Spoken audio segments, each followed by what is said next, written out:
Hi, I'm Dean Holland, the Dean of Organic Pregnancy University and Organic Baby University. Since 1980, autism rates have increased from 1 in 10,000 to over 1 in 100. Asthma has increased by 80%. 15% of children have some sort of developmental disability. Allergies, cancers, reproductive system disorders, and other problems in children have increased dramatically. According to the CDC, 1/3 of all children born in the United States in the year 2000 will develop diabetes. Infertility in adults is a rising problem. In the past 50 years, 80,000 new chemicals have been created and dispersed in our environment and bodies, and only 200 have ever been tested for safety in humans. Is there a correlation between the extremely low testing of new chemicals and exponentially increasing rates of disabilities and disorders? Well, the research is starting to show links to some of these chemicals and conditions. So it is no surprise that more future moms are trying to protect their children by reducing chemicals and toxins in their environment by starting with a healthy pregnancy, or even before conception.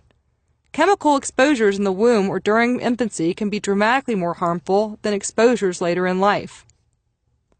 According to the World Health Organization, more than 33% of diseases of children under 5 years old are caused by environmental exposures. According to the National Academy of Sciences, in the year 2000, half of all pregnancies resulted in less than healthy babies, and up to 1/3 of the developmental defects in these babies are caused by exposure to toxic chemicals. Did you know that the EPA has determined that infants up to age 2 are, on average, 10 times more vulnerable to carcinogenic chemicals than adults, and for some cancer-causing agents are up to 65 times more vulnerable. Children accumulate up to 50% of their lifetime cancer risk by their second birthday. Today, children are exposed to thousands of substances in the environment, most of which have never been tested for toxicity to children. The implications of this massive experiment in exposure are unknown. Environmental toxins are suspected to be correlated to many disorders that, until recently, have been assumed to be genetic in origin. Asthma and autism are among the disorders that may be linked to environmental toxicants. While genetic factors are thought to account for 10 to 20% of cases of chronic disease in childhood, the majority of causes are unknown. It is strongly suspected that some pediatric diseases are caused, in part, by exposures to environmental toxins. When you find out you are pregnant, your doctor may tell you to avoid alcohol, smoke, and certain types of fish.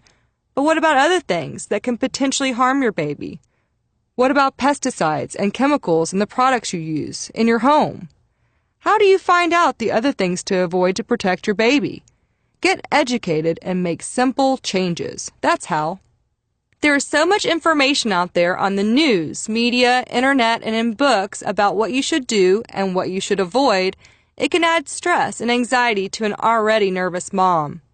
I am here to walk you step by step through a course of easy-to-follow, super entertaining videos on how to achieve a more green, organic, healthy pregnancy.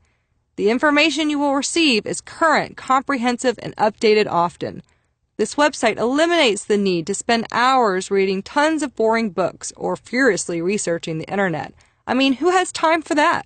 A subscription to this website will also allow you access to the video seminar of your choice for a period of 30 days.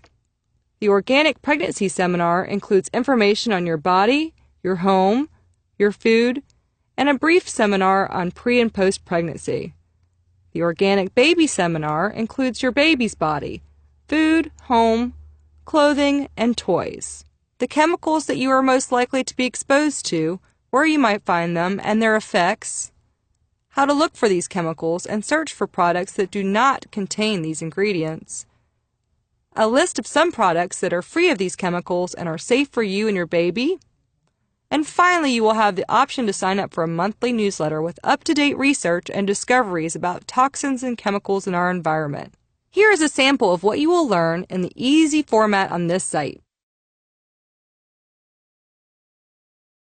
Most people don't think much about having fluoride added to their water. It just gives you healthier teeth, right? This chemical surprised me a lot when I first read about it when I was pregnant. After coming across an article about fluoridated water, I was intrigued that in fact it is considered a very toxic chemical. In fact, it is used in rat poisoning. Over 70% of water in the U.S. is fluoridated, and statistics show that kids under 12 average 1.2 less cavities in fluoridated areas than non-fluoridated areas. But the problem is, even the American Academy of Pediatrics and the American Dental Association agree that infants should not be exposed to this chemical at all. Yet babies are prepared bottles with fluoridated water all the time, and babies drink a much higher percentage of water than adults pound for pound. In large doses, fluoride can cause fluorosis, which is discoloration and loss of tooth enamel, as well as skeletal fluorosis, which is joint pain and stiffness and bone fractures. Some studies also point to a possible link between fluoride exposure and osteosarcoma, a type of bone cancer. In one study, boys who drank fluoridated water were 5 times more likely to develop this type of cancer. Even the EPA recommends children under 9 limit their exposure to fluoride. But what parent is counting their child's exposure on a daily basis? Due to the potential dangers of fluoridated water, 17 of 21 Western European countries have either refused or discontinued fluoridation altogether. Is the risk of bone fractures and cancer worth the risk to possibly reduce the number of cavities by 1?